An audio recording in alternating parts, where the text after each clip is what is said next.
ಶ್ರೀ ಗುರುಭ್ಯೋ ನಮಃ. ಹರಿ ಓಂ. ಭಾಗವತ ಸಂಪರಿಮೋದ ಶ್ರೋತೃಗಳಿಗೆ ಸುಸ್ವಾಗತ.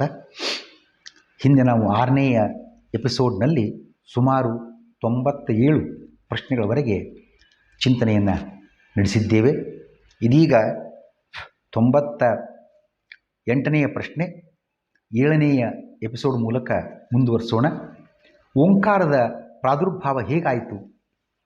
ಓಂಕಾರ ಪ್ರಾದುರ್ಭಾವ, ಅದರಿಂದ ಸಮಸ್ತ ವೇದ ಪ್ರಾದುರ್ಭಾವಗೊಂಡಿತು ಅಂತ ಸೂತರು ಶೌನಕಾದಿಗಳಿಗೆ ಉತ್ತರಿಸಿದರು. ಈ ಓಂಕಾರ ಹೇಗೆ ಪ್ರಾದುರ್ಭಾವಗೊಂಡಿತು? ಬ್ರಹ್ಮನು ಹರಿಧ್ಯಾನ ಕೈಗೊಂಡಿದ್ದ. ಆಗ ಅವನ ಹೃದಯಾಕಾಶದಿಂದ ಓಂಕಾರ ವ್ಯಂಜಕವಾಗಿರ್ತಕ್ಕಂಥ ಒಂದು ಧ್ವನಿ ಹೊರಹೊಮ್ಮಿತು.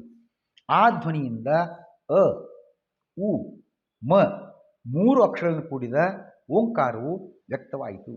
ಈ ಓಂ ಅನ್ನೋದು ಸ್ವತಂತ್ರನಾಗಿರ್ತಕ್ಕಂಥ ಹರಿಯ ಹೆಸರಾಗಿದೆ. ಓಂಕಾರದಿಂದ ಸಕಲ ವೇದವಾಂಗ್ಮಯ ಹೊರಹೊಮ್ಮಿದೆ. ಅ, ಉ, ಮ 3 ಅಕ್ಷರ ಸೇರಿ ಓಂಕಾರ ಆಗಿದೆ. ಅವುಗಳಿಂದ ಭೂಹು, ಭುವಃ, ಸ್ವಹಃ ಅನ್ನುವ 3 ಪದಗಳು, ವ್ಯಾಹೃತಿಗಳು ಪ್ರಕಟವಾಗಿವೆ. ಇವುಗಳಿಂದ ಹ್ರಸ್ವ, ದೀರ್ಘ, ಪ್ಲುತ, ಸ್ವರ, ಅಂತಸ್ಥ, ಊಷ್ಮ, ಸ್ಪರ್ಶ ಇತ್ಯಾದಿಗಳಿರುವ ವರ್ಣಮಾಲೆ ವ್ಯಕ್ತವಾಗಿದೆ. ಇದರಿಂದ ತ್ರಿಪಾದ ಗಾಯತ್ರಿ, ಈಗಾಗಲೇ ವಿವರಣೆ ಹಿಂದೆ ಬಂದಿದೆ.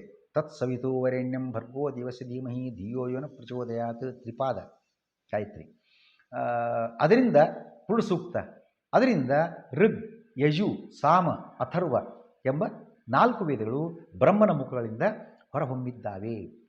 ಜನರಿಗೆ ಪ್ರಥಮ ವೇದೋಪದೇಶ ಯಾವಾಗಾಯಿತು ಅಂತ ನೋಡೋದಾಗಿದ್ದರೆ, ಸ್ವಯಂಭುವ ಮನ್ವಂತರದ ಸಮಯ, ಆ ಸಮಯದ ದ್ವಾಪರ ಯುಗ.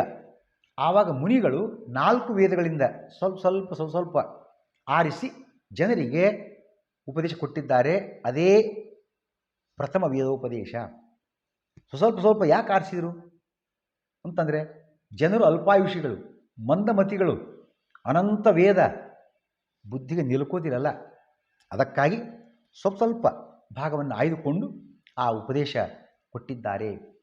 ವೈವಸ್ವತ ಮನ್ವಂತರದ ನಂತರ, ಅಂದರೆ ಅವತ್ತಿನ ಸ್ವಯಂ ಮನ್ವಂತರದ ನಂತರ ಇವತ್ತಿನ ವೈವಸ್ವತ ಮನ್ವಂತರದ ದ್ವಾಪರ ಯುಗದಲ್ಲಿ ಶ್ರೀ ವೇದವ್ಯಾಸರು ಆ ವೇದಗಳಿಂದ ಸ್ವಲ್ಪ ಸಂಗ್ರಹಿಸಿ ಋಗ್ವೇದ, ಯಜುರ್ವೇದ, ಸಾಮವೇದ, ಅಥರ್ವವೇದ ಎಂಬುದಾಗಿ ವಿಂಗಡಿಸಿ 4 ಜನರನ್ನು ಈ 4 ವೇದಗಳಿಗೆ ಪ್ರವರ್ತಕರು, ಪ್ರಚಾರಕರಾಗಿ ನೇಮಿಸಿದ್ದಾರೆ.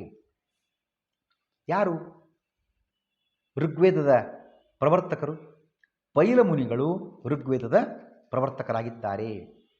ಋಗ್ವೇದದ ಪರಂಪರೆ ಹೇಗೆ ಬಂದಿದೆ ಅಂತ ನೋಡೋದಾಗಿದ್ದರೆ, ಪೈಲ ಮುನಿಗಳು ತಮ್ಮ ಶಿಷ್ಯರಾಗಿರ್ತಕ್ಕಂತಹ ಇಂದ್ರಪ್ರಮತಿ ಹಾಗೂ ಬಾಷ್ಕಲ ಇವರಿಗೆ ಉಪದೇಶ ಕೊಟ್ಟರು. ಬಾಷ್ಕಲ ಮುನಿ ಬೋಧ್ಯ, ಯಾಜ್ಞವಲ್ಕ್ಯ, ಪರಾಶರ ಮತ್ತು ಅಗ್ನಿಮಿತ್ರರಿಗೆ ಉಪದೇಶ ಕೊಟ್ಟಿದ್ದಾರೆ. ಅವರು ಇಂದ್ರಪ್ರಮತಿ ಮುನಿ ಮಾಂಡೂಕೇಯರಿಗೆ ಉಪದೇಶ ಕೊಟ್ಟಿದ್ದಾರೆ. ಅವರ ಶಿಷ್ಯ ವೇದಮಿತ್ರನಿಂದ ಸೌಭರಿ ಮುಂತಾದವರಿಗೆ, ಅವರ ಪುತ್ರ ಶಾಕಲ್ಯ ಮುನಿಯಿಂದ ವಾತ್ಸ್ಯ, ಮೌದ್ಗಲ್ಯ ಮುಂತಾದವರಿಗೆ, ಬಾಷ್ಕಲ ಪುತ್ರನಿಂದ ವಾಲಖಿಲ್ಯಾದಿಗಳಿಗೆ ಉಪದೇಶಗೊಂಡು ಹೀಗೆ ಋಗ್ವೇದ ವಿವಿಧ ಶಾಖೆಗಳಾಗಿ ಹೊರಹೊಮ್ಮಿದೆ. ಯಜುರ್ವೇದದ ಪ್ರವರ್ತಕರು ಯಾರು? ವೈಶಂಪಾಯನ ಮುನಿ ಯಜುರ್ವೇದದ ಪ್ರವರ್ತಕರಾಗಿದ್ದಾರೆ. ಈ ಯಜುರ್ವೇದ ಭಾಗಕ್ಕೆ ವಾಜಸನೇಯ ಸಂಹಿತೆ ಅನ್ನೋ ಮತ್ತೊಂದು ಹೆಸರಿದೆ. ಆ ಹೆಸರು ಬರಲಿಕ್ಕೇನು ಕಾರಣ? ವೈಶಂಪಾಯನ ಮುನಿಗಳ ಶಿಷ್ಯರಾಗಿರ್ತಕ್ಕಂತಹ ಯಾಜ್ಞವಲ್ಕ್ಯರು ಸೂರ್ಯನಿಂದ ಪ್ರತ್ಯೇಕವಾಗಿ ಯಜುರ್ವೇದದ ಉಪದೇಶವನ್ನು ಪಡೆದರು. ಅದಕ್ಕಾಗಿ ಅದು ವಾಜಸನೇಯ ಸಂಹಿತೆ ಅನ್ನೋ ಹೆಸರನ್ನು ಪಡ್ಕೊಂಡಿತು. ವಾಜಸನೇಯ ಸಂಹಿತೆ ಈ ಹೆಸರು ಯಾಕೆ?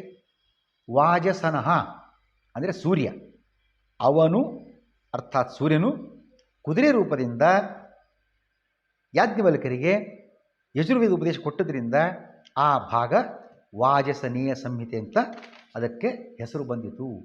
ಸೂರ್ಯನಿಂದ ಉಪದೇಶ ಪಡೆದ ಸಂದರ್ಭ, ಆ ಹಿನ್ನೆಲೆ ಏನು ಅಂತ ನೋಡೋದು ಅಂತಾಗಿದ್ದರೆ, ಚರಕ ಮತ್ತು ಅಧ್ವರ್ಯು ಇವರಿಬ್ಬರು ವೈಶಂಪಾಯನರ ಶಿಷ್ಯರು. ಗುರುಗಳಿಗೆ ಒಮ್ಮೆ ಒಂದು ದೋಷ ಬಂದಿತ್ತು, ಬ್ರಹ್ಮಹತ್ಯಾ ದೋಷ. ಅದರ ಪರಿಹಾರಕ್ಕಾಗಿ ಯಾರೇನು ಮಾಡ್ತೀರಪ್ಪ ವ್ರತಾಚರಣೆ ಅಂತ ಕೇಳಿದರು. ಆಗ ಇವರಿಬ್ಬರು ಅಂದರು, ನಾವು ವ್ರತಾಚರಣೆ ಮಾಡಿ ಪರಿಹಾರ ಮಾಡ್ತೀವಿ ಅಂತ. ಅವರೆಲ್ಲ ಅದನ್ನು ಕಾರ್ಯ ನಡೆಸಿದರು. ಆಗ ಇವರು ಬಂದರು, ಯಾಜ್ಞವಲ್ಕರು. ಈ ಕಾರ್ಯಕ್ಕೆ ನಾನೊಬ್ಬನೇ ಸಮರ್ಥನಾಗಿದ್ದೆ, ಇಬ್ಬಿಬ್ಬರು ಮೂರು ಜನ ಬೇಕಾಗಿರಲಿಲ್ಲ ಅಂತ ಒಂದು ರೀತಿಯ ತಿರಸ್ಕಾರದ ಮಾತನ್ನು ಮಾತಾಡ್ತಾರೆ. ವೈಶಂಪಾಯನರಿಗೆ ಬ್ರಾಹ್ಮಣ ಅವಮಾನ ಮಾಡ್ತಾ ಇದ್ದಾನೆ ಈ ಮನುಷ್ಯ ಅಂತ ತಿಳ್ಕೊಂಡು ಸಿಟ್ಟು ಬಂದು, ನೋಡು ಯಾಜ್ಞವಲ್ಕ್ಯ, ನನ್ನಿಂದ ಏನು ಕಲ್ತಿದ್ದಿ, ವಿದ್ಯೆಯನ್ನು ರಿಟರ್ನ್ ಮಾಡು, ಮರಳಿಸು ಅಂತ ಆದೇಶ ಕೊಟ್ಟರು. ಯಾಜ್ಞವಲ್ಕರು ಯಥಾವತ್ತಾಗಿ ಉಚ್ಚರಿಸಿ ಏನು ಉಪದೇಶ ಕೊಟ್ಟಿದ್ದರು ಎಲ್ಲವನ್ನು ವಾಪಸ್ಸು ಅವರಿಗೆ ಒಪ್ಪಿಸಿಬಿಟ್ರು. ಅದನ್ನು ತಿತ್ತಿರಿ ಮುನಿ ಶಿಷ್ಯವೃತ್ತಿಯನ್ನು ಕೈಗೊಳ್ಳದೆ ಸ್ವೀಕಾರ ಮಾಡಿದ್ದಾರೆ. ಲೋಕದಲ್ಲಿ ಅದನ್ನು ಪ್ರಚಾರ ಪಡಿಸಿದರು. ಅದಕ್ಕಾಗಿ ಅದು ತೈತ್ರಿಯ ಶಾಖೆ ಅಂತ ಅನಿಸಿದೆ. ಯಾಜ್ಞವಲ್ಕರು ಆಮೇಲೆ ಸೂರ್ಯನನ್ನು ಪ್ರತ್ಯೇಕವಾಗಿ ಸ್ತೋತ್ರ ಮಾಡಿ ಆರಾಧನೆ ಮಾಡಿ ಅವನಿಂದ ವೇದೋಪದೇಶವನ್ನು ಪಡೆದಿದ್ದಾರೆ.